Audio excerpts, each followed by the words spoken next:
That's So good. thank you everybody for joining in. I do think tonight's a pretty interesting pair of subjects. This Diane Hennacy Powell, I believe, and perhaps someone can correct me. She's the primary researcher on the um, autistic. She mostly looks at autistic savants, but she's also the non-speaking autistics that the telepathy tapes have been doing. I've watched an interview with uh, Kai, who produces the telepathy tapes, and with another doctor, I think Mossberg, which we'll see in a minute. So I got a lot of background from them. I think Powell is secondary now, but she was the primary one initially, and her talk is on autistic savants. So let me get into that. The talk, this is from the IANDS conference. Her talk was titled Autistic Savants, savants meaning they have very special, unusual skills, and the astral plane. And so she talks about these autistic people and what they're saying, and then spends a lot of time with uh, some of what she believes, what she's learned regarding consciousness. So it's an interesting talk, I feel. There are a lot of terms that are a little confusing, so I'm going to go through those. If you can bear with me, I'm going to go through this PowerPoint to give you some background. The presentation starts by her being introduced by Marjorie Woolacott, who is president of the Post-Materialist Science Group. I forget their title. And she's head of research for IANDS and one of the leading speakers on consciousness. I was in a consciousness conference with the Nova Institute last week, and she was one of the main presenters and fielded one of my questions on the urgency for this paradigm shift to post-materialist science. So anyway, we'll start it by her introducing her friend, this Dr. Powell. Um, Powell's a graduate of Johns Hopkins Medical School, then was on the faculty of Harvard. She's a neuropsychiatrist, and that's what she was teaching there. She's written a book, The ESP Enigma, that she'll talk about, that explores the science behind the telepathy. Appears to have had an NDE in college, where afterwards she's changed as far as her belief in God, and yet she has no memory of it. So you'll hear her describe this. I'm pointing it out ahead of time to be watching for this, because you've got, what is it, about 75 to 80% of people who die and come back have no near-death experience. They have no recollection of it. Some have subsequent near-death experiences and re-experience their first near-death experience that they had no memories of.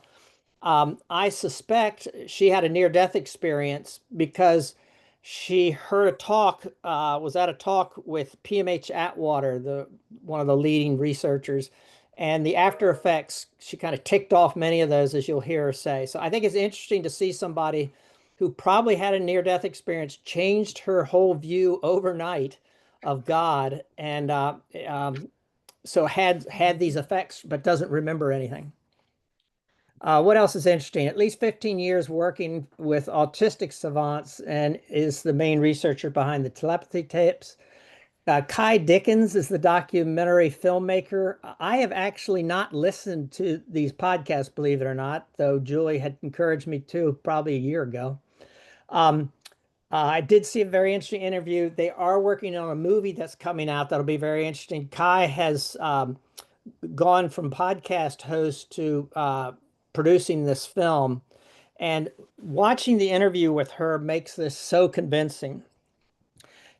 In the interview was also Julia Moss-Bridge, who's the neuroscientist who seems to be who she's working with primarily, who just completed a very in-depth study where they put the non-speaking autistic people in a room far away in the same building. They even said they've had them in different states, and the reading the minds of the parent or whoever is instantaneous. So it was interesting as they described that in the interview. More background before we start her talk. Um, as those of you familiar with it, also that made the comment that Telepathy Tapes is the most watched podcast now on the internet, that it passed Joe Rogan, which I don't know if it's true, but that's interesting. Um, it's about non-speaking autistic kids and adults. And it really challenges this materialist science view that the brain is creating consciousness. And the information is immediately received by these people, not from any normal sensory means. That they've suspected that maybe there were body clues that the person was giving, but now that they use partitions or different rooms, there's just no explanation. It appears normal brains appear to create our experience of this reality we're in now, the material linear time reality, which is a bold statement, but I think Powell is saying that. But when portions of the brain, she talks about the left hemispheres that are underdeveloped, which evidently is the case in most of these autistic people, most or all, or impaired, say the brain stops in a near-death experience, or death experience, or a coma, or under psychedelics, person can experience a different reality.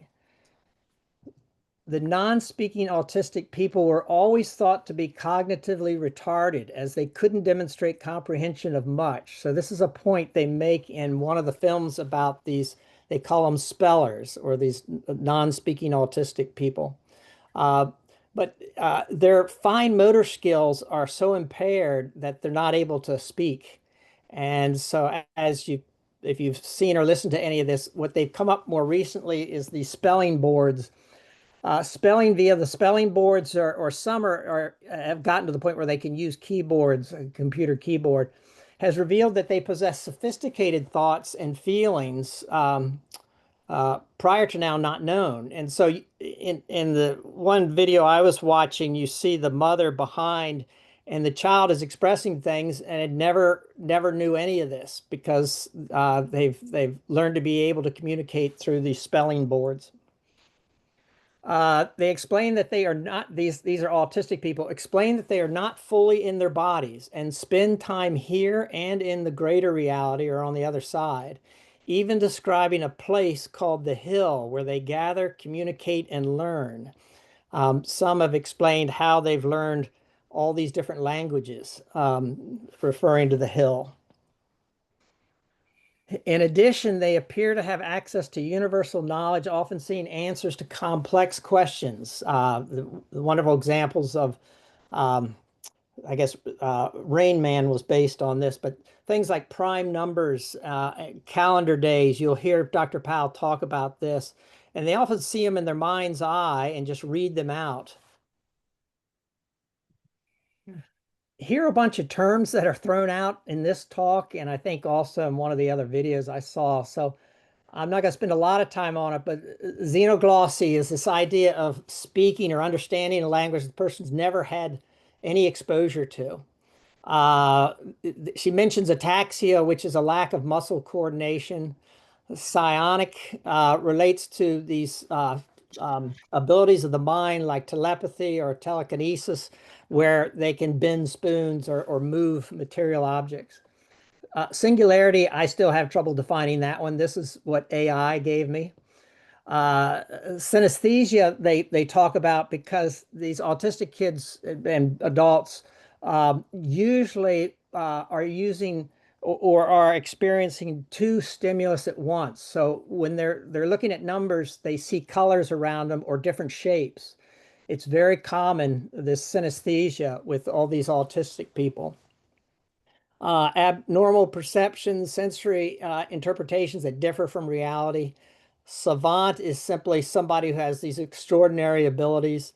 And a Kundalini awakening, she mentions, which is a spiritually transformative process in which dormant energy, they talk about it being coiled at the base of the spine, is activated. It's, to me, similar to an STE, a spiritually transformative experience where the person is changed, not necessarily from a near-death experience. What else? The Akashic record she talks about, where all past and future events are stored, and she gets into, um, oh God, our guy in Virginia Beach. Um, anyway, you know who I'm talking about. The Hill, a place that many autistic people report they go to communicate with each other. They spend time with each other, essentially on the other side.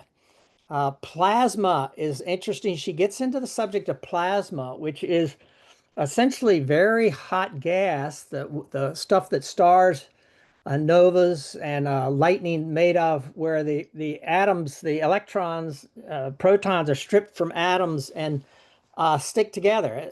Usually, like charged particles repel, and in this case, they hold together. And there's a book out she's fascinated by where they're wondering if it could be the source of universal information is stored in this black hole horizon and in this plasma that makes up 99% of the universe. So anyway, she's going to touch on that, preparing you for that. Anthroposophy is mentioned, and it's essentially a study of the human being from the perspective that we're spiritual beings living in a physical existence. And it was Rudolf Steiner who put this forth years ago. Time, I'm just throwing that out because it's interesting. She gets into this. Is it an illusion? And does the future already exist? Because she talks about how the autistic people seem to be able to see future events. They've been described as the future prophets for mankind. It appears they're able to tap into the Akashic record or whatever this all thoughts and experiences repository is. And then I throw out the question, does free will constantly change high probability futures? It's just a subject I'm fascinated by that perhaps we could have some discussion after she finishes her talk. You hear about in the life planning, they're seeing all these major events in the life that they've been offered in the planning. And then when the life plays out, there are things that change. Free will changes these things. Psychic predictions that don't play out sometimes, precognitions that can warn us and be avoided.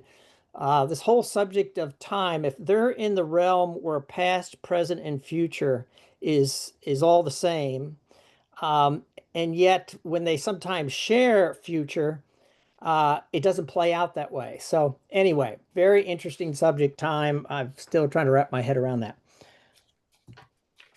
All right, prime numbers, there's a definition there. I can send this PowerPoint for you later. Simulation theory, the idea that we're all living in some form of simulation for some purpose, such as learning love, that's more of an illusion versus the reality that's experienced by NDEers and these autistic people. She mentions Gestalt thinking, which is perceiving the whole rather than parts. You don't just see the nose and the eyes, the face, the whole stop sign is recognized. Right hemisphere dominance is more pronounced in autistic people, where generally left hemisphere is underdeveloped to the extent making normal functioning difficult, particularly language, fine motor skill, I think I mentioned before. And she says the brains run faster in autistic people and they actually perceive time differently. She talks about how they see strobe events. And finally, last two slides on this, she gets into the Fibonacci sequence. And the illusion of being our bodies is not true for autistic people. They don't have that illusion that we have and truly live in both worlds at the same time. I think it's a very interesting comment she makes. All right, that's kind of the rapid primer for listening to her. I'm going to pull that away and go to her talk now. Any questions before I start her talk? Prepare yourself. It's at 1.25 speed so that we can get through it in 32 minutes. I will skip about a 5 or 10 minute section that gets off into some things that I don't think are relevant. So to save time, there will be one skip in this. She is clearly brilliant and a little awkward, but I think very interesting and touches on a lot of subjects. So hopefully you'll enjoy this as much as I did. Any comments or questions before I kick her off? All right, here we go. And now I'm going to introduce someone who has been a friend and a colleague of mine for a number of years, Dr. Diane Hennacy Powell, and she is a pioneering neuropsychiatrist, and she bridges the gap between rigorous science and the mysteries of human consciousness. She earned her medical degree at Johns Hopkins University in their School of Medicine, and her career has spanned teaching neuropsychiatry at Harvard University Medical School and contributing to a consciousness think tank at Salk Institute. After a career in clinical psychiatry, she shifted her focus to the frontier of psychic phenomena. Her book, The ESP Enigma, explores the science behind telepathy. And currently, her research examines autistic savants with extraordinary abilities in telepathy. And as you may know from her work being highlighted on the well-known podcast, The Telepathy Tapes, she is doing work now on autistic savants. She will be speaking today on autistic savants and the astral realm. Join me in welcoming Diane Hennacy Powell. Thank you. Thank you. Thank you. All right. Wow. Thank you. Thank you. It really, truly is an honor to be here. One of the things that I'm going to talk about today is how I'm trying to bridge religion and science. They both were separated during the Age of Reason, and I think it's been to our great peril, and bringing them back together is really the solution to a lot of our problems today.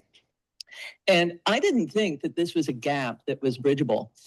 And my story really relates to this conference because what happened to me was I was really gifted in math, and I was taking a higher division math course just for fun. And I was sitting next to this woman who was asking me, were you applying to graduate school in math? And I said, I'm not applying to graduate school in math. I'm applying to medical school. And she said, how can you throw away God's gift and go to medicine? And I said,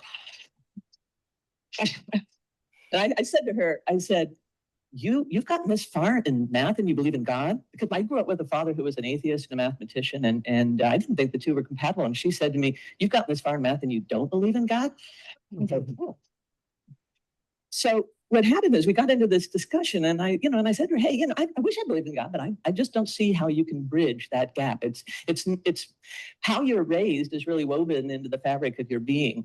And so what happened is the next morning, I was leaving the chemistry building, and I was hit by somebody, knocked unconscious, ended up on a neurosurgery floor with a severe concussion. And when I came to, I at first thought I was having a dream because I was applying to medical school to become a neurosurgeon, and I was surrounded by all these neurosurgeons. Oh, what a cool dream. It's like, no, this isn't a dream. And I was sitting there in my hospital bed, and I was like, I feel different, but I can't tell you what's different. And what I realized was I was like, this is as though I believe in God, but I don't. How can I believe in God? I said, but I believe in God now. I had no recall of what happened during that period of several hours when I was unconscious. And it wasn't until years later that I was at a conference and I met Phyllis Atwater, and I saw her give a list of all of the sequelae of somebody who's had a near-death experience. And I related a lot of the things on the list. And she said, oh, well, having a concussion is, having that severe of a concussion can give you the same kind of experience. And so that started me on my journey, over 30 years ago. And so I've wondered, where did I go during that time period that I was unconscious? Because unlike people who have near-death experiences, they come back and they oftentimes have a memory of it. And, and so people talk about this astral realm that they go to. And this astral realm has been described by Eastern religions and all kinds of, I work with indigenous people. It's described across all kinds of cultures and across time. And it's this middle ground between the physical world and the spiritual world. And it's said that this is where we go when we dream. And an out-of-body experience is really the way that we go there. And I'm sure that you're aware of Robert Monroe's work. And what was interesting to me is that people can voluntarily bring on these out-of-body experiences. And with the Hemisync technology that's used at the Monroe Institute, you can apply a different frequency to each of the ears. And what happens is that will entrain the brain to operate in the frequency that is the frequency that's the subtraction of those two. And there are certain frequencies, particularly the frequency at about 7.8 hertz, that is conducive to these states. And in Hinduism, they talk about the subtle body, and I'll get into that a little bit about what I think that is. And the idea is that we see this physical body, but that really, just like the Matryoshka dolls in Russia, where you have all of these nested, bodies, that we also have, we see the physical body, but that we actually have all of these subtle bodies that are operating at a higher frequency that are not visible to us. I started to see how this could relate to autistic children when I read a book titled The Reason I Jump by this Japanese boy who is a non-speaking autistic boy who typed out answers to questions. And one of the questions he was asked is, why do you jump? And what he said is, quote, my body is always moving about. I just can't stay still. When I'm not moving, it feels as though my soul is detaching itself from my body. And this makes me so jumpy and scared that I can't stay where I am.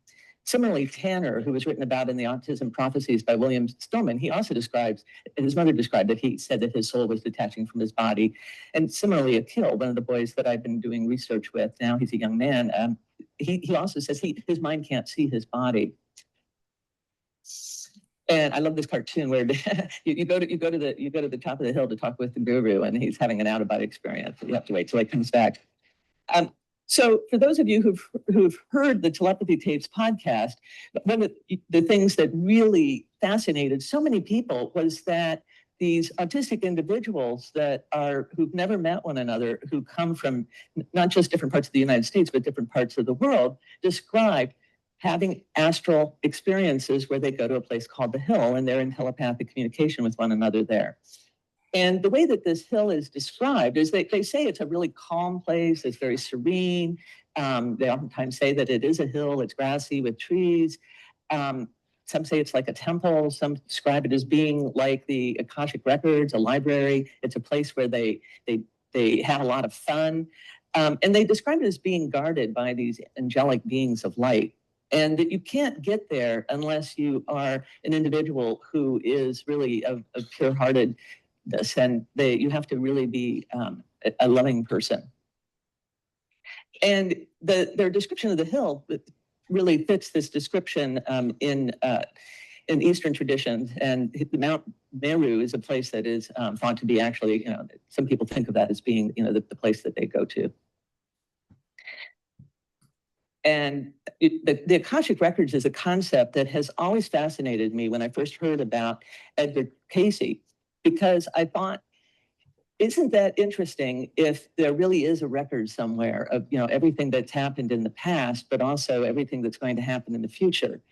And I became really interested in this when I was on faculty at Harvard, and I met this woman. I was asked to go do a consultation on her, and the staff thought that she was mentally ill because she said she was seeing ghosts and that she was psychic, and she wanted to leave the hospital against medical advice. And you can't do that if you're mentally ill. You're not thought to be competent enough to make that decision.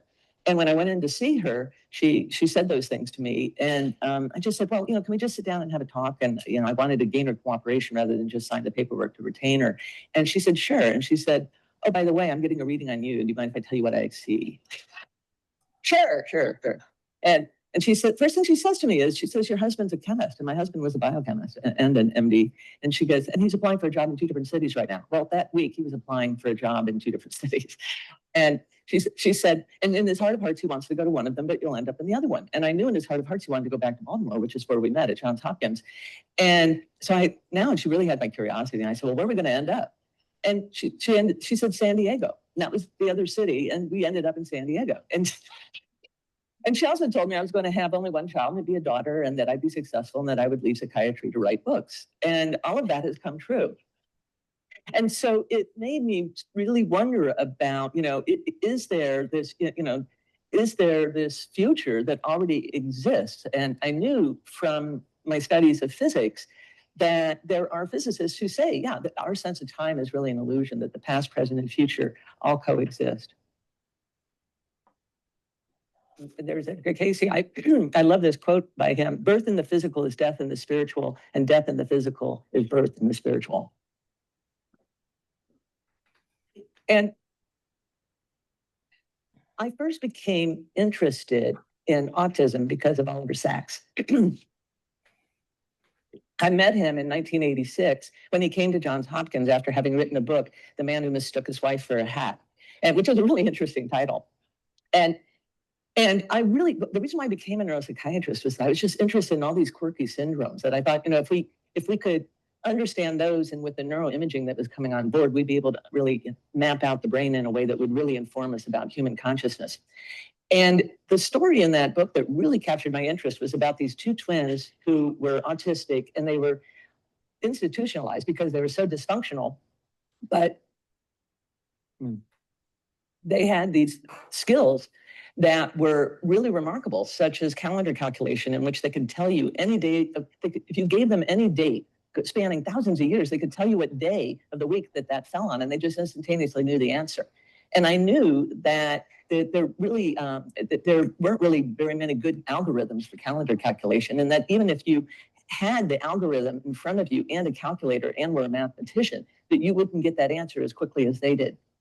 Similarly, they could generate 6-digit prime numbers, and there's no good algorithm for generating prime numbers, and they were able to generate them and have them validated by Oliver Sacks to 12 digits. Well, they actually generated them 20 digits, but at the time in the 60s, computers couldn't generate them past 12 digits. So he wasn't able to validate it past that. And when asked, how did you get these prime numbers, the twins said that they just saw them. They just appeared in physical space in front of them. And I thought, wow, that's a really fascinating syndrome. It made me wonder, what is it that tells us about information and how information is stored, similar to my interest in the Akashic records. And there's a lot of these characteristics of savant abilities that really suggest that this idea that we might live in a simulation. And what I mean by a simulation is not, that there's some, some extraterrestrial out there with a giant computer that's generating this, but more that what we think of as reality is not really the real reality. And that's one of the things that a lot of people who have these near-death experiences or astral travel will tell you, is that the reality that they visit when they go there is realer than what we think of as real. And one of the first clues as to what's going on in the brain about when people have these experiences came to me from the fact that when I was writing my book, The ESP Enigma, I was looking for, what is it that all of the people who report having these psychic abilities, is there some commonality? And one of the commonalities that I found was that there is an emphasis on right hemisphere functioning rather than left hemisphere functioning. And what I mean by that is that in the dreaming state, a lot of people who are not typically considered psychic can actually have these precognitive dreams, or even experience a telepathic experience, or have a communication with somebody who just died. And during dreaming sleep, our right hemisphere, which is considered the more creative and intuitive and gestalt, holistic thinking hemisphere, is dominant over the left hemisphere, which is the more linear, analytical, logical, language-based hemisphere.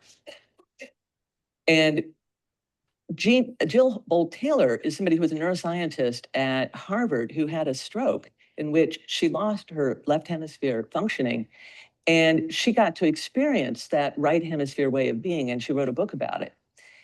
And when I thought about who is it that might have that kind of functioning where the right hemisphere is more dominant than the left, it brought me back to autism. Because if you look at the savant skills that they have, they're pattern recognition, visual spatial processing, much more gestalt thinking, right hemisphere skills. And if you look at their deficits, they're left hemisphere deficits, language being the predominant one.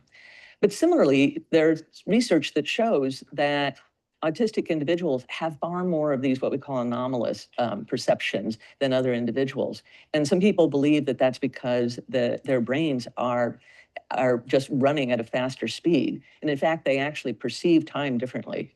There's something called the fusion flicker frequency, and that's the frequency at which a strobing light seems continuous. And for the autistic individuals, that is faster than for us, so that they actually will see things that are further apart as simultaneous. And if you look at their neurotransmitters, you'll see that they have less of the inhibitory neurotransmitter GABA in their brain, and they have more glutamate. The first savant that I really got to study extensively was this boy named Ramses. And Ramses, at the age of 5, was already able to read a college level astronomy book, and he could do ninth grade math. And he also could read 8 different languages. Actually, his mother said that he was able to do that since he was 2. He started acquiring all these different languages. And the languages were, I mean, think Russian, Japanese, English, Spanish, Hebrew, Arabic. and that's a picture of me when I went to see him. This was about 10 years ago. And it was funny because I was there with my computer trying to check his, language skills. And sometimes, the page that was on Wikipedia had it wrong. And he'd be, well, wait a minute, they're missing. Like, well, similarly, he knew the periodic table. And he's like, oh, that's an old periodic table. Unbelievable. And he saw, not only did he have the type of synesthesia in which he saw colors around numbers, he saw colors around people, saw colors around animals and around plants. And his mother, if you go back there, you see those paintings in the background are paintings by his mother, who is this brilliant surrealistic painter. And so when I've been fascinated by surrealistic art ever since I was a teenager. In fact, when I was in junior high, I did my book report on an autobiography of Salvador Dali. And this surrealistic painting, one of the reasons why it attracts us is because it really is that sort of that other world, that right hemisphere sort of otherworldly area, that realm that we visit in our dreams. Yeah. And synesthesia is common to all of the autistic individuals that I study, and so I'm starting to think that maybe all of the psychic autistics have synesthesia, because it's certainly present in all of the population I see, and they tend to have more than one type of synesthesia. And there's over 60 types of synesthesia, and some people think that there are 150, as many as 150. And it's basically where you have this simultaneous occurrence of one sense with another sense, or of some kind of symbol compared with a sense. So the most common kind that I see is where you have a color associated with each one of the letters, or or with each one of the numbers. But you could have any sense associated with that. And sometimes it's that, say, something like a month will have a place that in space where the person will say, well, that has to be located over here. So it's infinitely fascinating to me, because it tells me something about how the brain works and how we're taking information in, and we're creating this world that we think is the real reality. And some of these synesthetes experience this pairing internally, and others project it outward. And one of the most famous synesthetes is Daniel Tammet, and he's a lot like Ramses in terms of his language ability. He can speak 11 languages, and he learned Icelandic in 1 week. And what he's most famous for is for winning this contest in which you recite from memory all of the digits of pi, which is a constant in mathematics that is never repeating. And he can do it to over 22,000 digits. And he says that he just sees it, just like those autistic savants that Oliver Sacks studied. He just sees it out in front of him in space. And he says that each digit has a different color and shape associated with it. And he just sees it like a ticker tape parade and just reads it off. Now, savant syndrome is most commonly found in autistic individuals, but you can actually acquire savant syndrome. And Jason Padgett is one of the most famous acquired savants. And he was returning home from karaoke bar one evening when he was assaulted. And ever since then, he's had this anxiety disorder, and he's been very kind of obsessive compulsive, but he also sees the world differently. And one of the ways in which he sees it is that he sees mathematical relationships everywhere he goes, particularly in nature. And one of the most common mathematical relationships that he sees, and he's gone on now to become a mathematician, and one of the most common ones that he sees are spirals that are in nature. And you can see there's lots of examples of this, everything from the nautilus shell to pine cone. And it comes from these 2 spirals that are in opposite directions, and it derives from the Fibonacci sequence.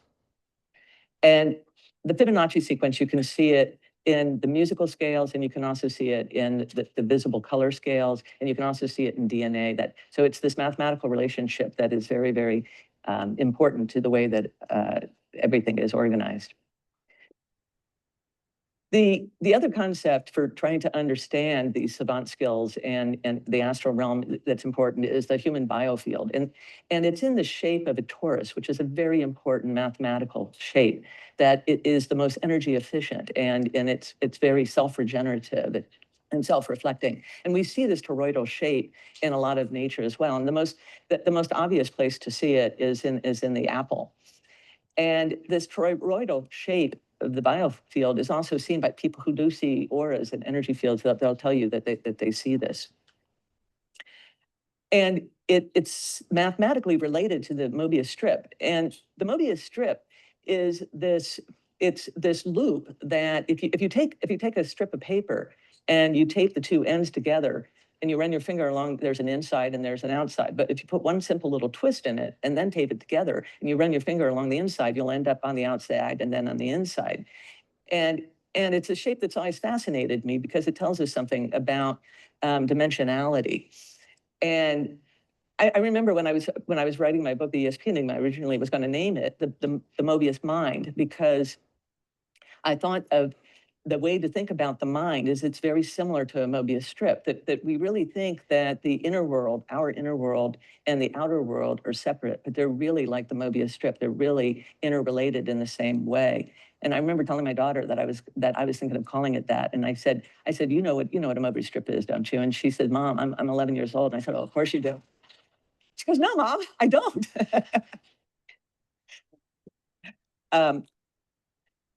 Okay, forgive me. This is the intermission where I jump forward to 428.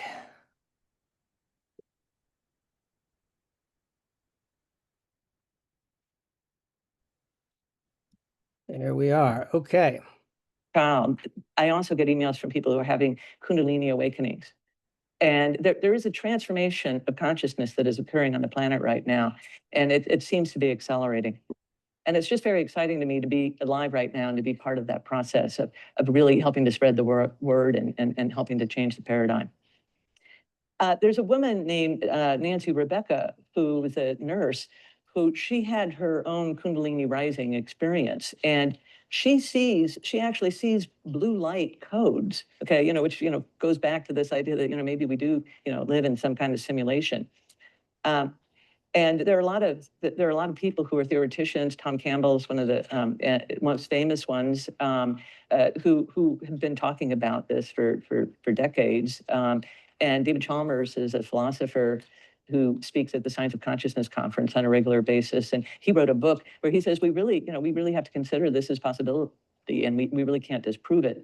And Rizwan Burke is somebody who was in the video game business, and he realized that it's like we live in a video game. He said, where what we do is we take on these bodies as our avatars so that we can evolve our souls. And that we get sort of caught up in the matrix, and we think that this reality is the only reality. And that once we, when we transition over, then we see, oh, okay, well, next time I go in, maybe I'll do a better job or whatever. And one of the things that's different about these autistic individuals is that they don't identify with the body as self. They don't buy into the illusion, and they really are living in these two worlds simultaneously. I'm not going to go into all of that. How are we doing on time? 10 minutes? And does that include questions and answers? So I have 10 more minutes before. I have, okay, good. Okay. So in addition to trying to understand what it is that, what consciousness is and everything else, I've also been trying to understand, the nature of this reality that we're interfacing with. And a lot of you may have read the book, The Field, by Lynn McTaggart, and she talks about the 0-point field, which is in physics. That's this, these quantum vacuum fluctuations. And the idea is that, and Ervin Laszlo is another person who's written about this, where they talk about how the information can be really contained within that field. Another possibility, though, for where information could be contained is in plasma. And plasma is frequently called the fourth state of matter, but it really should be the first state of matter because it comprises 99% of all matter. The sun is plasma, the stars are plasma, lightning is plasma, and the biofield is plasma. And plasma is an ionized gas. So if you think of a hydrogen atom, you've got, a positively charged nucleus, and then you've got an electron, okay, that's negatively charged.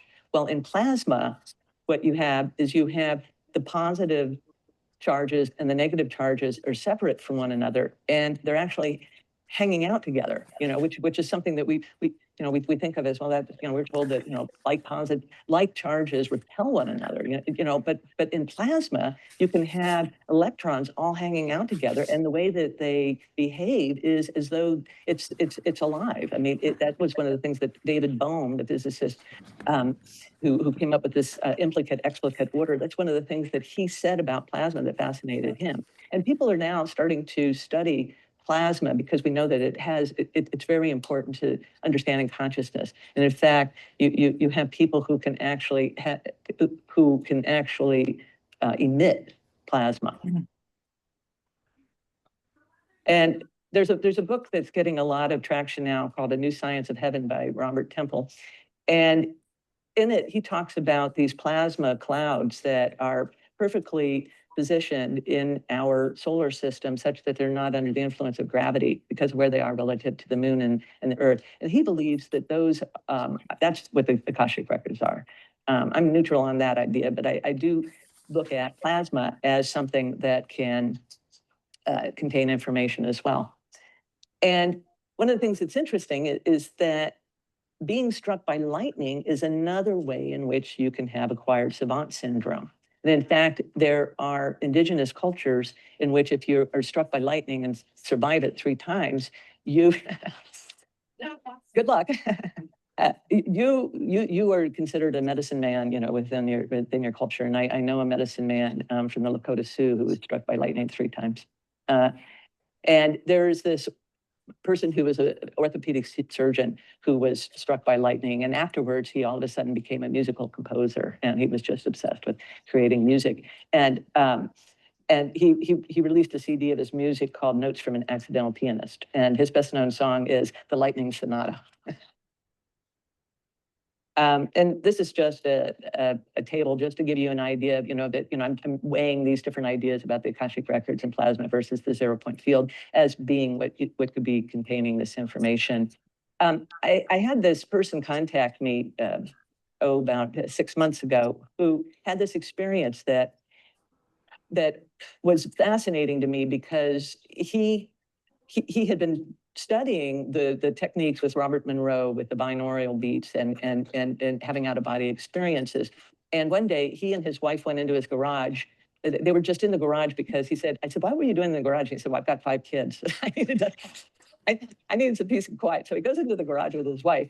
And in the garage, he happened to have these 2 fans going. And the frequency of the 2 fans happened to be just what it needed to be to create the binaural beat, frequency that threw him into an out-of-body experience. And then he all of a sudden saw all of his past lives. He had the past life review where he saw all of his past lives, but he also saw all of his future lives. And then he also heard this voice, this deep voice, say, "The void." And then he saw these lifetimes of his spinning around together, and then they created this image that looked like the image to the right over there. And when he looked up that image, and he also heard the word singularity. And when he looked that up, he was like, oh my gosh, this is what they say the black hole looks like. And there's this theory within physics that the information is all contained within the event horizon around the black hole. So I only have 5 minutes. Okay, so anyway, so time perception, as I said, it's different in autistic individuals. Vishal is this boy in India. He's one of the first savants that I ever evaluated, and he had an encyclopedic knowledge of science without having studied science. And his first word, instead of being mama, was clock. And it was because he was just so fascinated by this pendulum of this clock. And he was like, wow, it goes back and forth. I wonder if time goes back and forth. There's one of the things that's fascinating about a lot of the autistics I work with is that they have these precognitions. You may have heard in the telepathy tapes where this girl named Elsa, she had this vision that her father was going to slip, fall, break his hip, and end up in the hospital. And they live in Arizona, and there's no ice in Arizona. And in her dream, or in her vision, he slipped on ice. Well, anyway, he was on a business trip, several weeks later, and he slipped on ice and broke his hip and ended up in the hospital. And so they're capable of accessing information from the future. And one of the things that William Stillman talked about in his book is he went back and he saw that in the Talmud that it says that the prophets of the future would be these children who are mistaken as being disabled or mentally retarded. And then I'll end here. And with the blue light beings, because I hear from these children that, and from other individuals, some of whom have had near-death experiences or some other way in which they've really been, exited their body, have had access to the astral realm, and now kind of live between these two worlds. And they describe these angelic beings that are blue light beings who really want to help humanity. And these autistic individuals say they're here to help evolve humanity, and they're very concerned about where we're at today.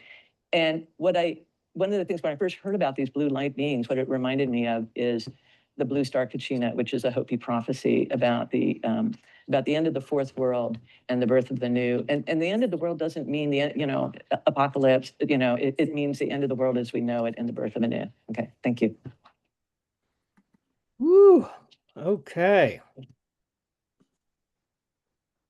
All right. I'd like to get some discussion about any of that now before we go on to the book, An Urgent Message for Humanity. So if you'd like to unmute and jump in, let me see how I can see you all. Let's try this. Okay. Thoughts on what you saw, thoughts on a lot of information there, weaving what she's learned about autistic people and what she's trying to understand and theorize about consciousness, the astral plane, and the infinite knowledge repository out there. So any thoughts on any of that? David, you're still sharing your screen. Is that okay? I mean, I can see. Okay. I can see you all now. Can you see me? Yes. Okay. I'm going to share the screen in a minute to see the PowerPoint. So I think we're okay in that I can see everybody. About half of you have your videos on, but I can see we've got 25 participants. So anybody want to jump in? I know David Sobers was fascinated by it all, but he's not sure what to say at this point. David? There's Santa. Thank you. David, my name is Jill Drischler. Oh, Jill. Yeah, we used to live in Chestertown, but now we're living on the West Coast. I'm the grandmother of a nonverbal autistic. And so this really was, I was so glad that I found this and was able to participate tonight. But, it's just amazing. Our grandson's name is Benjamin, and he lives in Virginia and is in the Fairfax school system. And from the day that he entered school, they wanted to label him ID. Now, I have a teaching background, and so my daughter and I have been tutoring Ben from just about every day from the time he's been 4. He's now 17. And we knew, the family knew that somebody was home. And we took the least dangerous assumption. We assumed that everything was going in. The school took the assumption that nothing was going in, and he was actually disadvantaged. Well, it turns out, and it was through, it was the family that found the Speller program, which was his vehicle to communicate. I mean, it was, I could tell you exactly where I was standing. we would watch this video of a older child doing this speller program. It's called Spelling to Communicate. And all of a sudden, it was like, oh my God, we were right. And the school has them shredding paper. That's what they have them doing. Mm. And we've taught him to read. And once we found that vehicle that he could communicate, a whole new world has opened up for this child. And he just absolutely blows us away. Like I had done, this is before he had done spellers, we figured it out, done something on the red tide off the coast of California. And the organism, which I had to go to Google to figure out how the hell to say it, was Lingolododium polyedra. And when I had read that to him 4 months before spellers, I said, hey, Ben, do you remember when we did the whole thing on red tide? Do you remember the name of that organism? And the kid spells out Lingolododium polyedra. Mm. We have an incredibly, like you can give him the periodic table and he'll have it down pat within, I told my daughter, put it in his room, see what he does with it. We'll ask him the next day. He knew every atomic number, every atomic weight. Jeez. But yet the school system still refuses to accept the spelling to communicate program. Wow. It's like banging your head against the wall. But in any case, I think we do have an autistic savant here, and a child, he'll come up with things, David, and you think, where did he get that? How did he know that? We have been his main source of teaching, not the schools. And I have no idea where he gets this from, where he knows the valves to the heart and he knows the parts of the body. And I'm thinking, you got to be, this is way past my expertise. He leaves us in the dust, but yet the schools have, man, what a disservice they have done to these children. And my thing is, not every autistic child has a grandma and a mom who are willing to tutor, and they're in the corner twirling straws, and the school is wanting to label them. Whoops. The school is wanting to label them. Wanting to label them intellectually disadvantaged and write them off. Now, if we had left it up to Fairfax County, Ben would be in the corner twirling the straw. And yet we have this brilliant mind that is ready to just let loose. He has a contribution to make. And we just have to figure out a way that we can help him do that. Wow. I am so glad you are here and shared that. And it's just dead on with what the telepathy tapes are saying, how these kids have been so disadvantaged and really understand so much. Do you have any idea where he was picking up this knowledge? Does he spend a lot of time on the internet, or might it be? No, he was not, basically Ben's favorite thing was twirling straws. But we kept tutoring him, and every single day we would do it. We taught him to read. And he's not on the computer. There was no television in the house. It wasn't until after we figured out that the spelling, I knew that he was reading. And we would put, some books in his room. He has absorbed everything that he's come in contact from the time he was just a little guy. Absolutely absorbed everything. And God knows, David, if I knew where he got this stuff, he knows stuff that, the school says, oh, with spellers, I don't know if you know what it is, but it looks like a stencil. Yeah. Cardboard stencil has letters on it. And they initially start out poking the letters. Right. To spell out their message. His first word, his first experience with it was, I thought, oh my God, he can do this. So we didn't know what spellers was. So we got an alphabet, and I said to him, Ben, we've been teaching you a lot of stuff over the years. Is there anything you would like to know? And he types out mammals. And I'm going, oh my God. But no, it's been a long, tough journey, because the school system has fought us every way to Sunday. They basically told us 2 years ago that he was unteachable and that the family needed to come to grips with that. And being the mouth that I am, I told her that maybe it was time to turn chalk if that was the way she felt. But my point is that how many with autism rising, unless the school starts changing their attitude and learning to deal with these kids and be willing to think out of the box, I don't know what's going to happen to these kids. Yeah, that's kind of the message of the telepathy tapes. Basically, just what you're saying, that we need to wake up because there's a lot going on with these kids. They're not cognitively retarded. In some ways, no. they're brilliant. He absorbs everything he's probably in contact with, everything he reads, he probably absorbs and retains. Do you suspect that he's getting information from elsewhere? Has he said anything about where he's learning these things? No, but we're just at the beginning. He hasn't been doing, it's a process with spelling. And it's not like they just pick it up and they just start talking. So he's just becoming more familiar with it, and we're beginning to see more and more.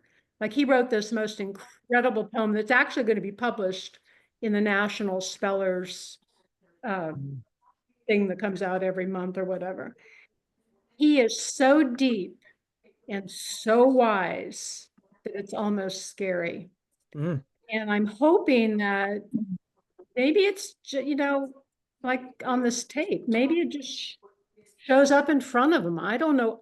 To God, I don't know where he gets his, I have no idea. But I know that we haven't taught him. Like we'll say, okay, what's the capital of Israel? Or what's the capital of whatever? And all of a sudden he'll come up with it. I'm thinking, we never taught him that. How did he know that? I don't know. Jill, how old is he? He's 17 now. Okay. And the school system, which is Fairfax County, has him shredding paper. Swear to God. And we have him, we've been tutoring him for years and just exposing him to as much as we could with poetry. And initially we figured, well, if anything's going in, we assumed that something was going in. And now we realize through spelling, everything was going in. Everything. Thank you, Jill. Would anyone else like to comment on what Jill has said or anything they heard? Santa, you have your hand up. Yes. So I'm looking at it from, the 50,000 foot level. And if we all have the opportunity to enlighten while we are in the body, in essence, to remember that this is an illusion and to remember who we are. Whether you're intuitive or not, and everyone who's on this call must have some intuition, at least some curiosity, and be opening. And as the earth raises its vibration, and I'm not sure how the speaker put it, but the earth, the old earth is going to fall away, and then we have a new earth. We all have the opportunity to raise our vibration and go with that. Everything that is coming to light right now, for all this information about autistic children, or children with autism, and the blue light beings, and crystal children, etc. All of this is meant to help us open. For example, we're all studying, we're open. None of this is a surprise to us. Yet we are also going to have the opportunity to work with friends, family, colleagues to share this information. So this is really the telepathy tapes, etc. All of this is to, in essence, ring a bell over the heads of those who have said, I will awaken in this lifetime, and yet have gotten caught in their egos. Yeah, well said. So if the school system has the kid shredding paper, why is he in the school system? I mean, shouldn't he? Is he actually still in it, or is he Not a lot. taken out? There are not a lot of choices. You can homeschool. What are the choices? Well, I mean, if he's not learning anything, Well, he is because we're doing it. but He you're is doing getting, it, so in, you know, but he he's is, doing it, is he doing it at school or is he doing it at home? he's doing, the bulk of his learning is done with my daughter and I at home. I mean, he is getting the life skills he needs because he is, you know, autistic. He needs to learn a lot of these things. So the school does fill in that part of it. As far as academic, no. No. Well, okay.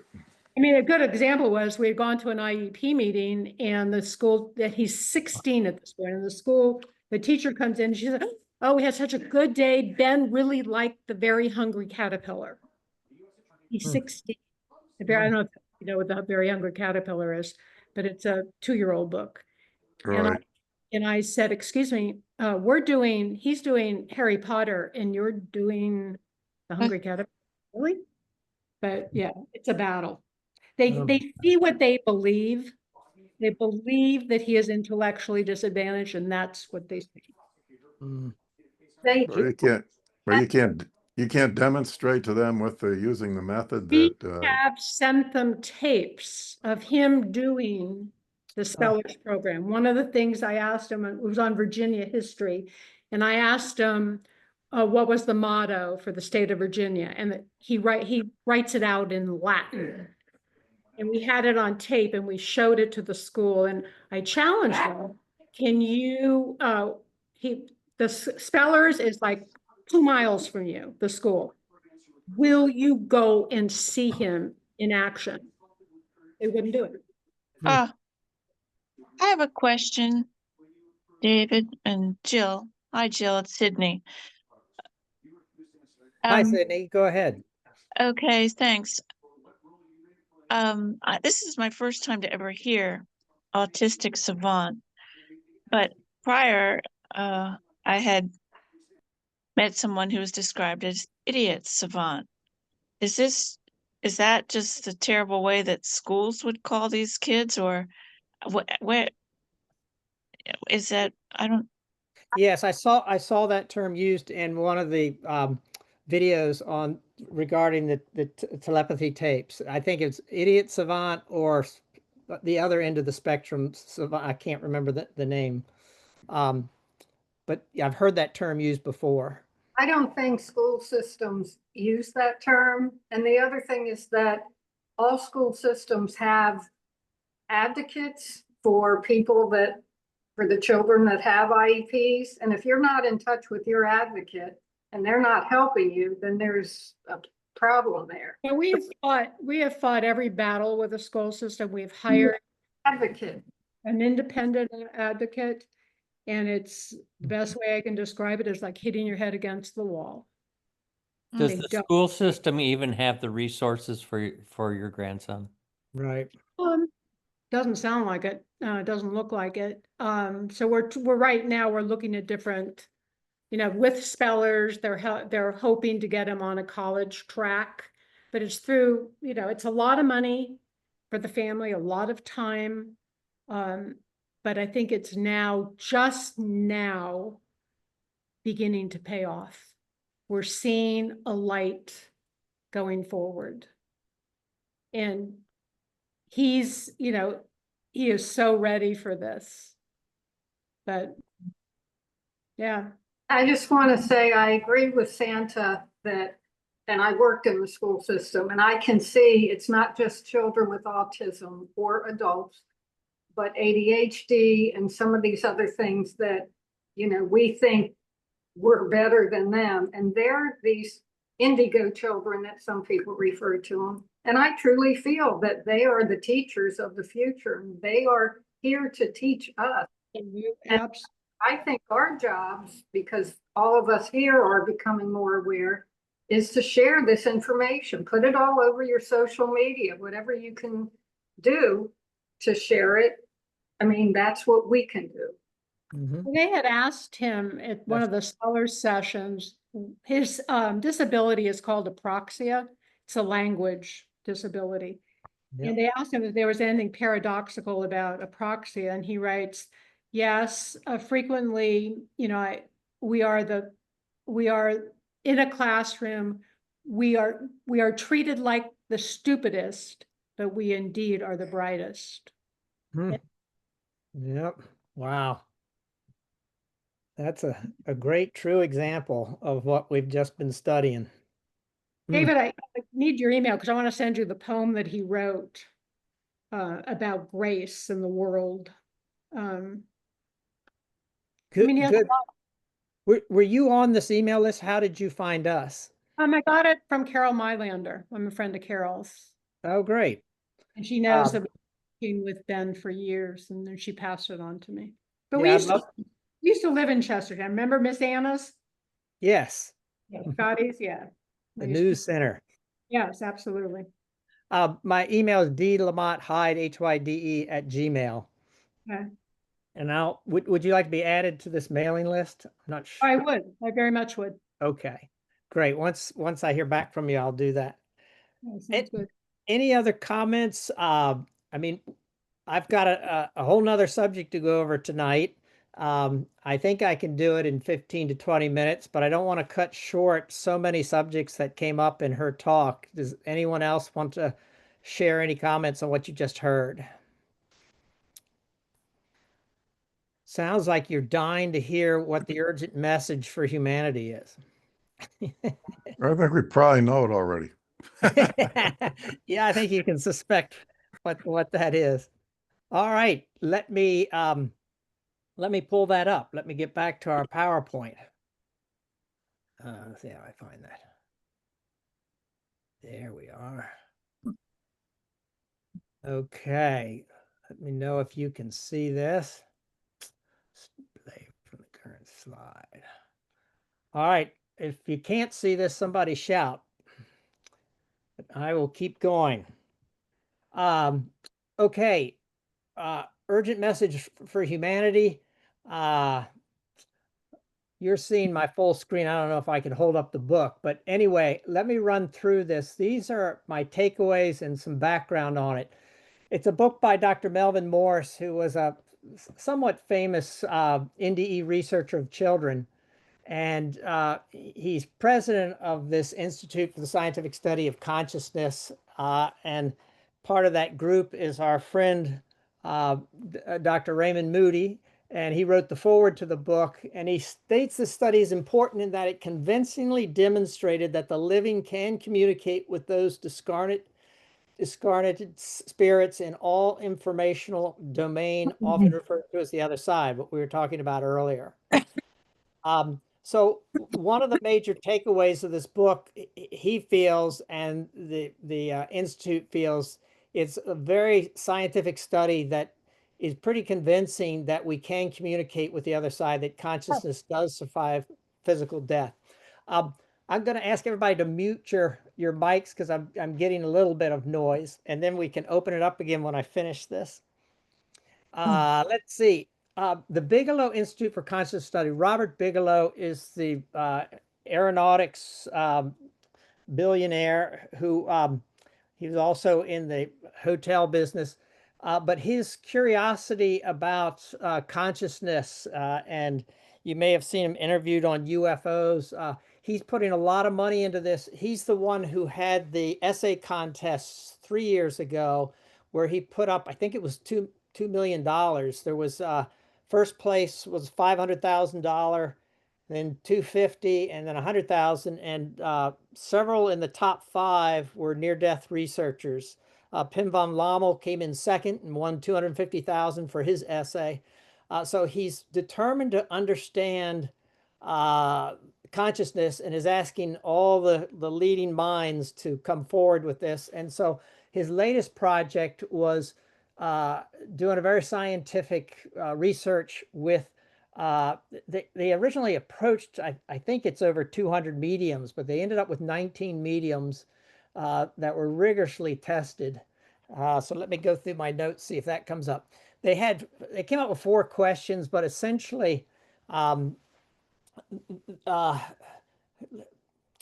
I was saying, there 19 mediums they ended up with, and they wanted mediums to only contact their highest contacts on the other side. Some of who they were talking to was the I am, which I think is same as God. They had St. James. They had some recognizable names. But anyway, they were blindly posing these questions to the medium. So they were given 9-digit numbers that correspond to a target, which is part of the spirit sight or remote viewing protocol that the military used, where the medium's given a 9-digit number, which is a question that the mediums immediately know what the question is, but the mediums can't bias it because they don't know what the question is. There's a lot more details in the book about that. Questions centered around why hasn't humanity made more progress with spiritual evolution in the past 166 years? And has the other side or earthbound spirits helped or impeded this progress? So the 166 years is because somebody I had not heard of, you may have, Alan Kardec, the French educator, that was his pen name. He published a book in 1857 after very similar extensive research where he collected a number of mediums and they had over 500 questions. Eventually, I think his second edition of the book had over 1,000 questions that were posed by multiple mediums, and he compiled it into kind of a summary of what appears to be happening, and it's amazingly close to everything we're talking about. So the Bigelow Institute said, we want to know what's happening because it doesn't feel like there's been much evolution in spirituality in the world since then, and there's so many problems now, is what's going on. So that was kind of the basis of this project, that the other group won the grant to conduct the study. Okay. Answers to questions posed to the other side in the study published in 1857, as I said, were very similar, that Earth is a school for spirits. Spirits are reincarnated to grow. The trials and tribulations of life on Earth are seen as lessons for growth. There is definitely this law of cause and effects that extends beyond one lifetime. Spirits communicate with the living through mediums, and free will is fundamental to human experience. So all these things in that 1857 book were repeated in this latest study. And of course, we hear over and over again from near-death experiencers. The answer, it's interesting if you get a hold of the book. I recommend the book. It's pretty fascinating. They share a lot of the direct answers. They share a lot of the information, but they're overall very consistent with what they're saying from 19 different mediums and different contexts.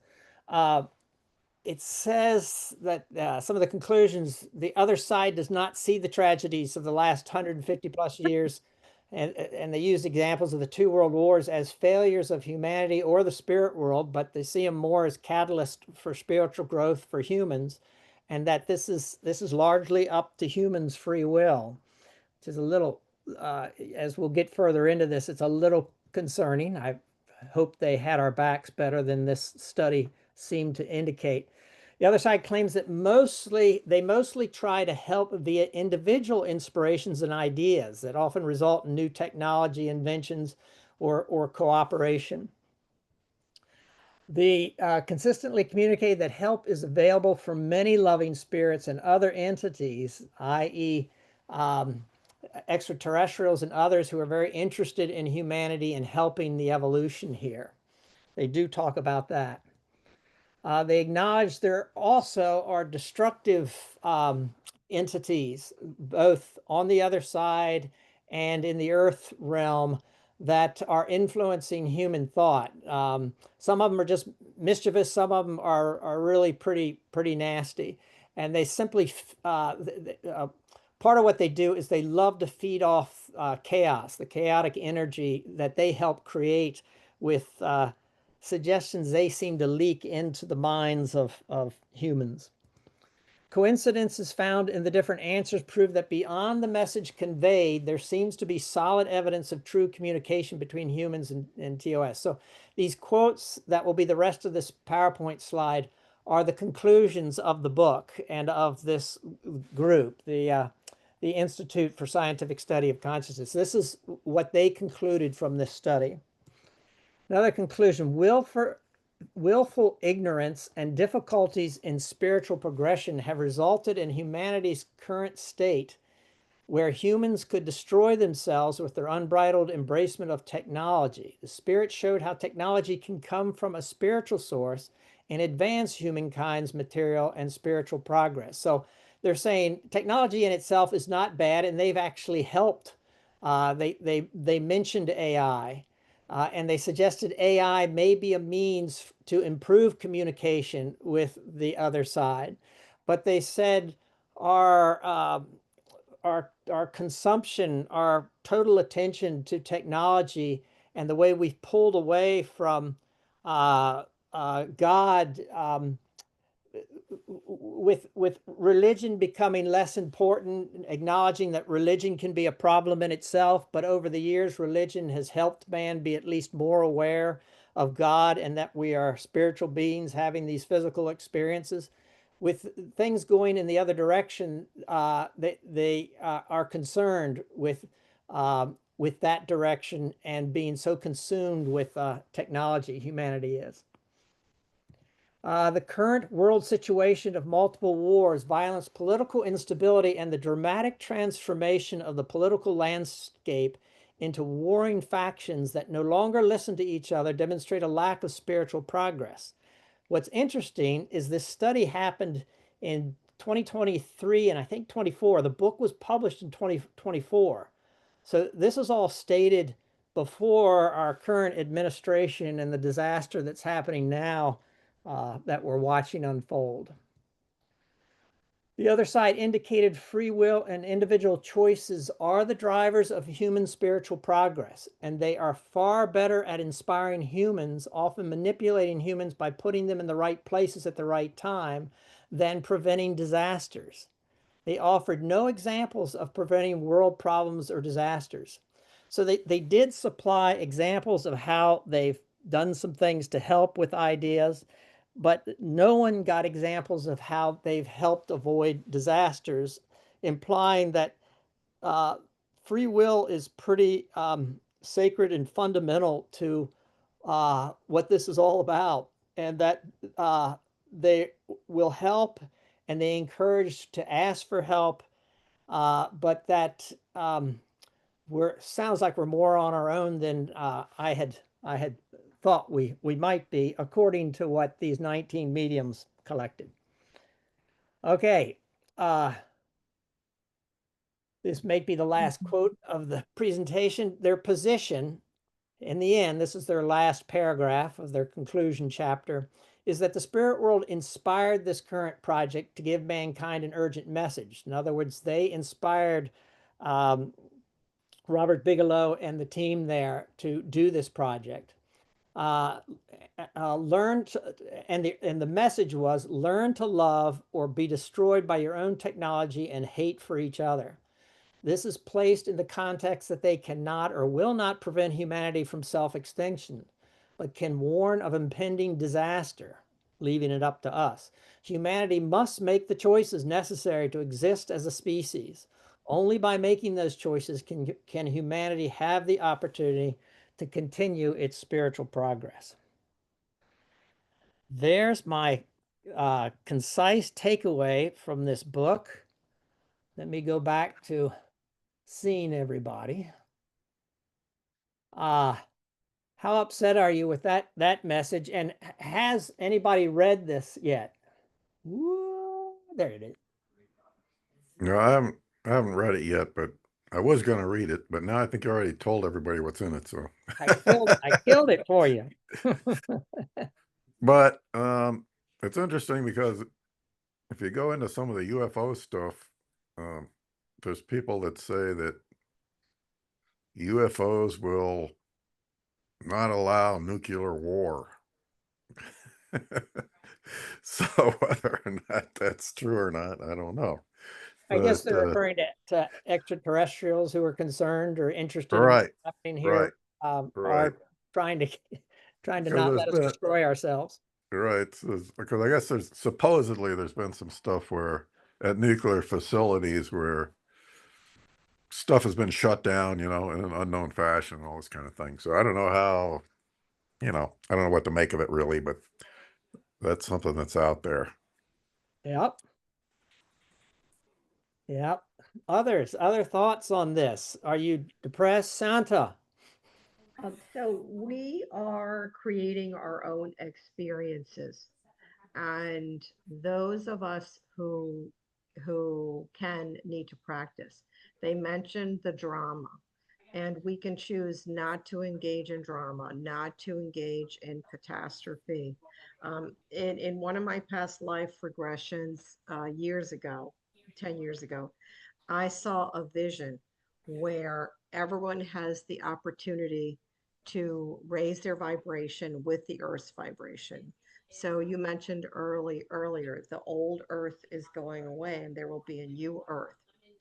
Those of us who choose to move forward can choose our path, and we can raise our vibration with the new Earth.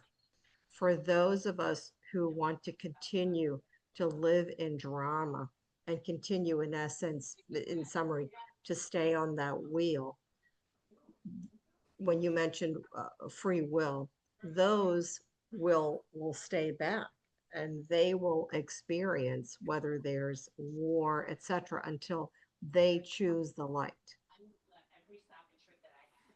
Yeah, well, my take on it is that, all right, this is looking at it from the viewpoint of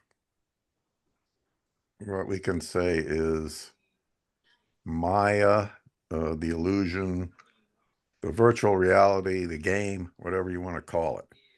So the question is, will the game continue or not? It's not a question of whether or not we continue, because we will continue, because we are consciousness, and consciousness exists outside of space and time. The question is, will this space and time continue? And the game that we call this reality, will that continue? Or will the game change radically, or will it basically stop and a new game start? So I Yes, think I've I heard think, that also, and that is a way to look at it, that this opportunity to grow spiritually. They talk about Earth as one of many places for spirits to incarnate and grow.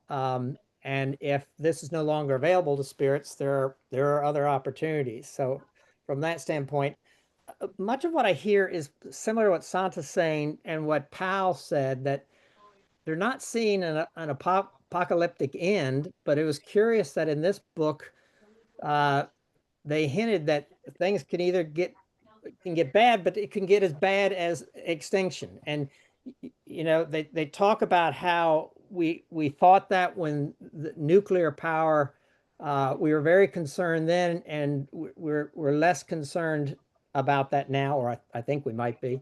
But now you're talking about AI given a 50-50 chance of extinguishing humanity. I mean, there's new things. yeah, I don't know. I don't really buy into that. I don't see how AI can extinguish humanity. Well, if I you mean, assign them the problem of solving the world's problems, they're going to figure out we're the problem. well, I don't think that AI has any. AI is not consciousness. At least I pretty much come to that conclusion. There you go. It doesn't have any actual motivation. Doesn't really have any desire. Doesn't really have any desire to do anything, as far as I can tell. So there's no reason why it would, quote, come to the conclusion that, human beings need to be extinguished. And Not even if yet, it anyway. and even if it did come to that conclusion, it's a question of how would it do it. I can see a situation where the highly structured technological society could crash, but there's always going to be somebody somewhere. Mhm. And so, there's no law that says there has to be 8 billion people in the world. So, But I think one of the main messages of this book is that we have the opportunity to really improve things here, but it's our choice. And can we awaken rapidly enough? I posed the question to Marjorie Willicott in the consciousness conference, and she said that because I pointed out there's nothing happening in formal education now that even touches on or barely touches on post-materialist science, much less consciousness surviving death. And they are trying to introduce these alternative theories into universities. There's a project called the Globe or something that she's a part of. But anyway, there's immense opportunity, but things are changing so rapidly. It really wakes us. We need to wake up, I think. Santa. Has anyone watched Cloud Atlas? It's a film that's about 14, 15 years old. And Yeah. it I saw that. Yep. I think And so. it shows, you know, different souls through all kinds of incarnations. At the very end, many people raise their vibration. This is how I took it. And it's similar to what we've been discussing. While others remained on an earth that seemed apocalyptic, but they in essence, there was no technology. They were living in tribes, and those who were able went out into space, into a whole new place, and those who were not stayed and were in essence starting in tribal societies again. And that's the best example that I can give of what we've been talking about and how we create our own experience. Yeah, I mean, to me, it's like, you know, about you talk about, you know, apocalypse and all this stuff. Okay, even if Earth were paradise and everybody was loving each other, and as far as human beings are concerned, and there was no problems and all this kind of thing, guess what? Everybody's still going to die. So the real thing is understanding what death is. And if you understand what death is, then you realize that if it's an apocalypse or not an apocalypse, it doesn't really matter, because you're still going to go on one way or another to something. So that's the way I sort of look at it. Yeah, are we so caught up in this being everything that why worry to that extent like you're describing? Right. I mean, I think, you know, once you have a certain level of enlightenment, you realize that all consciousness is one, and the only way to really respond to somebody else is with love, no matter who that person is.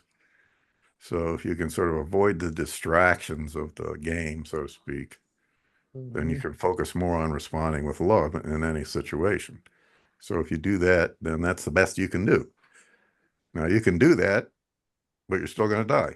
So, you know, you got to understand what death is really. That's the most important thing, I think. Yeah, that's what we're here to learn. Anyone else who hasn't chimed in tonight?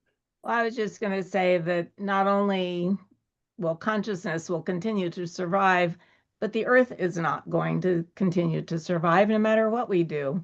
Our sun's going to nova in 4.5 billion years. It's going to become a red giant before then. It's going to incinerate the planet. So, I mean, it's not a cheerful outlook, but I'm just saying the whole idea that anything remains the same or is static, or that we're going to preserve the Earth itself, is simply not true. That the Earth will no longer be here. I think the other thing to understand, though, too, is that the Earth is not actually a thing. The Earth does not exist as a thing. The Earth exists within you. It exists within consciousness as an idea. That's what it is. It's not really a physical thing, because there are no physical things. That's very interesting. That's a very interesting thought. All of this reality, all of this reality exists within your consciousness. And the consciousness that you are is the consciousness that everybody else is. So to even say that there's an Earth out there, a thing that could blow up or whatever, I mean, that may be, you know, that may be an image that shows up, but it's basically an image in consciousness.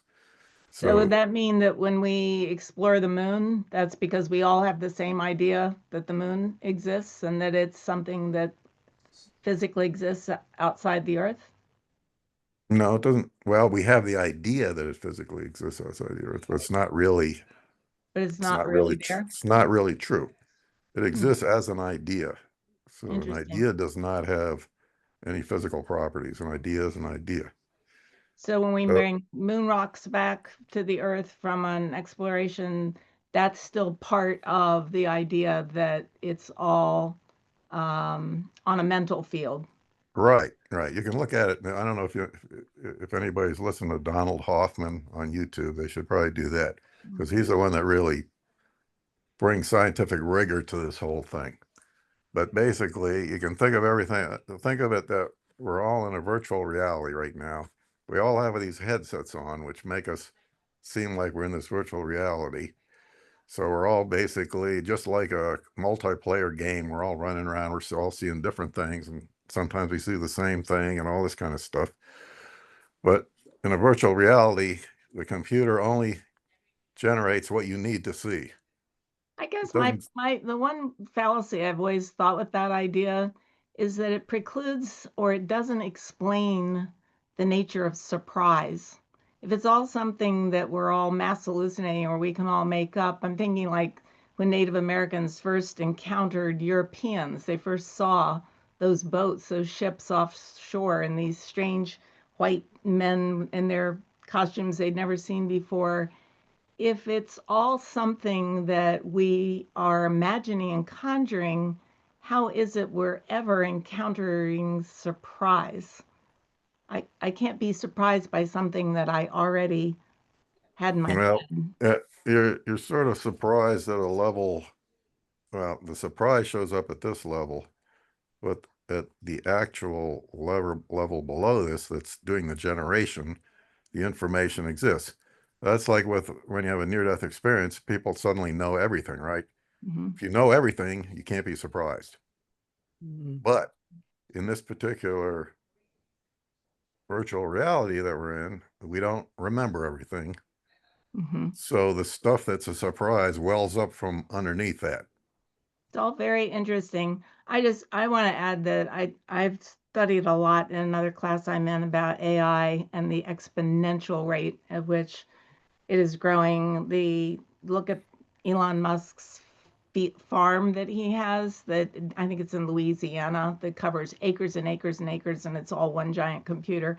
I think if we're not afraid of the existential threat of AI, we need to look into it a little more, because if nothing else, the tool, which it is, which grows exponentially every second, even if that were the assumption that that will only be used for good is naive.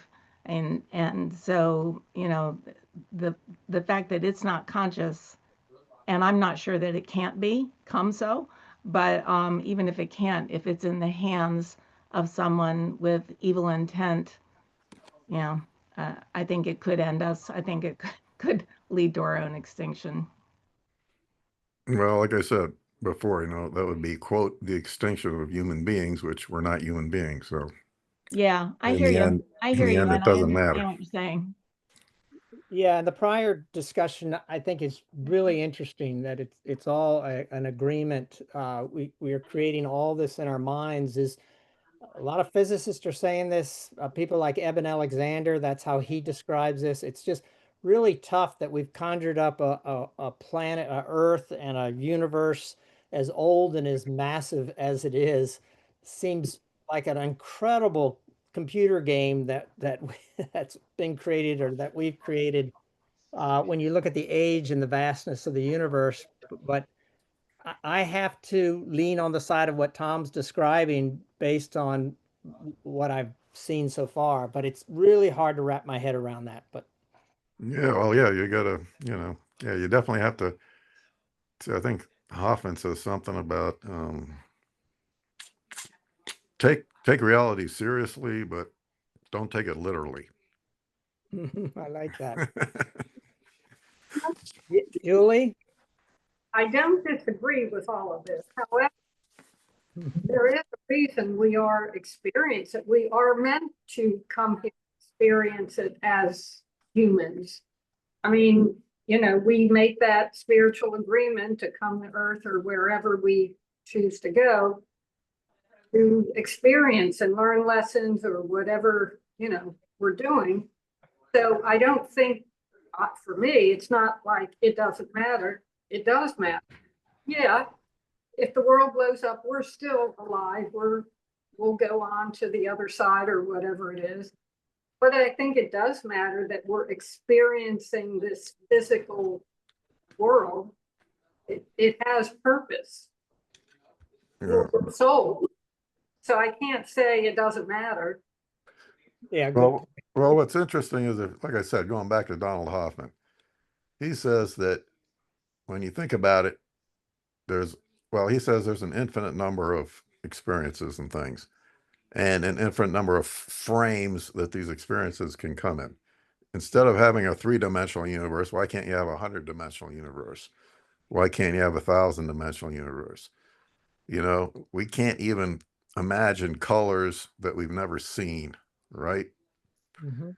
And so basically what he says is that what we're in is in a pretty cheap version of a virtual reality, and that there's a lot more complex and more, maybe, you know, more vibrant things out there that will be involved in eventually. But we sort of chose to show up in the cheap version. Yeah, and yet I've heard it said a number of times that the earth is one of the most challenging places that spirits incarnate, and the opportunity to grow as a soul is fairly unique here, that it's one of the toughest and most productive places to learn love. And I think we also as souls overall love this experience, or we wouldn't stick around. We would Right. knock ourselves off. So as Well, yeah, there's all painful as kinds. it can Yeah, be, there's um, definitely a lot of wonder in this reality, especially when you, like the it's other day, like the other day, I was driving down the road and I see this little furry caterpillar crossing the road. Okay, and I say to myself, what does this furry caterpillar know about what's on the other side of the road? Why does he want to go there? You know, what's driving him to do that? What's going on? You know, so it's even in these little things you see stuff that's like, you have to wonder what's going on. You know. so I think Julie's got a good point that yes, no matter what happens, we're going to go on, and there'll be other opportunities elsewhere for people to incarnate and to grow. But it would be sad to see this rich environment, this video game collapse and not be available. So good points everybody's making. I really appreciate this. This is a great discussion. Well, it's almost 8:30. Well, actually, it's past 8:30. Um, I think I mentioned that I'm going to be traveling next month, and I'll get us back together December. And so I will get word out. We've got a lot more talks at this conference that I want to review and share with you all. But this has been wonderful for me to get into these subjects. A lot of deep topics. So which conference was this that you went to actually? Oh, this is the IANDS, the near Oh, death. the IANDS. Yeah, Okay. that I just attended virtually, like I think Julie did also. Yeah.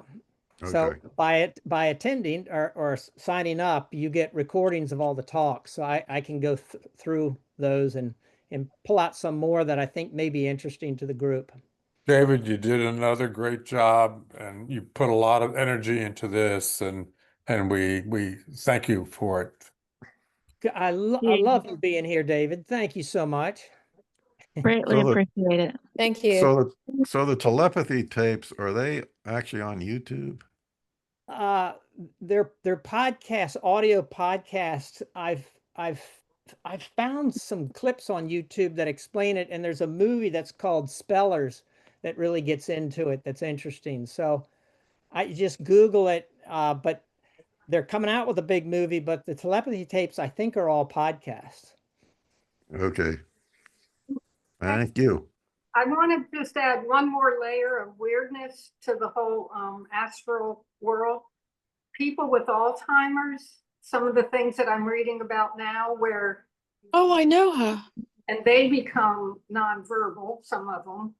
And as they're sort of losing their humanness here, parts of them are sort of crossing over. Oh, And read this account by a man who had an NDE, and while he was on the other side, his grandfather, who was still alive here, met him there. And where he's Alzheimer's on this side, and he can't talk, and he doesn't know the boy anymore.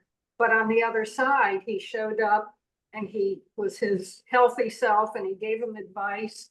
And then when the guy came back, they saw each other, and there was like a little glimmer in their eye, and he smiled. And the guy that had the NDE followed the wisdom and the advice he gave him, and you know, his life is much improved now. So Wow. that's another layer of consciousness that Wow. I hadn't thought about. That's the best story of the night. Thank you, Julie. I know her. Send me that if you find it. I'd love to have that. Well, I I mean, would say- Suzanne Giesman also talks about how she gets in touch with, like she can get in touch with an Alzheimer's patient who doesn't seem to be doing anything, but she can get in touch with the spirit of the guy while the body's still alive. Yeah. So yeah, so that's a similar kind of thing. I would say, let's stop being surprised Yeah. and let's start practicing. Yeah. There you go. I really want to send that message out. We can listen to so many case studies, to so many examples, and we believe. It's others who need to believe and hear, and let's start practicing. Yeah, well, that's the other thing too that Dave was saying about how, doesn't look like things are happening, but I don't know. You go on YouTube and there's like thousands of free channels of people with near-death experiences and everything else, and so every one of those persons, is doing something, I guess, to sort of change the tide. But I guess it's a question of whether that happens fast enough or what, But following up on what Santa just said and what you're saying, Tom, look for opportunities. I am happy to come speak to churches or other places. I'm thinking more and more, this word's got to be spread. I am going to teach the course again at Washington College in the winter, and I'm going to use tonight as part of my next class. In other words, the next level class that I'll offer. But as Tom and Santa, you're saying, I encourage you to look for ways to spread this word, because we do need to make this paradigm shift happen more quickly than it's happening. Yeah. David, I'm going to be sending you an email because on Sunday, I'm going to do a radio show and talk about my book. And I want to talk about your class and what's available and how they can get in touch with you. So I'll email you, and if you can give me some information, I want to talk about that on the radio. Okay, great. All right. Thank you all for opening my mind, as you do every time we get together. I really appreciate it. Thank you. Good. Thank you, David. All right. Thanks, David. Thank you very much. Thank you. Good night. Good night. Hi, David. Thank you. Good night. Good night.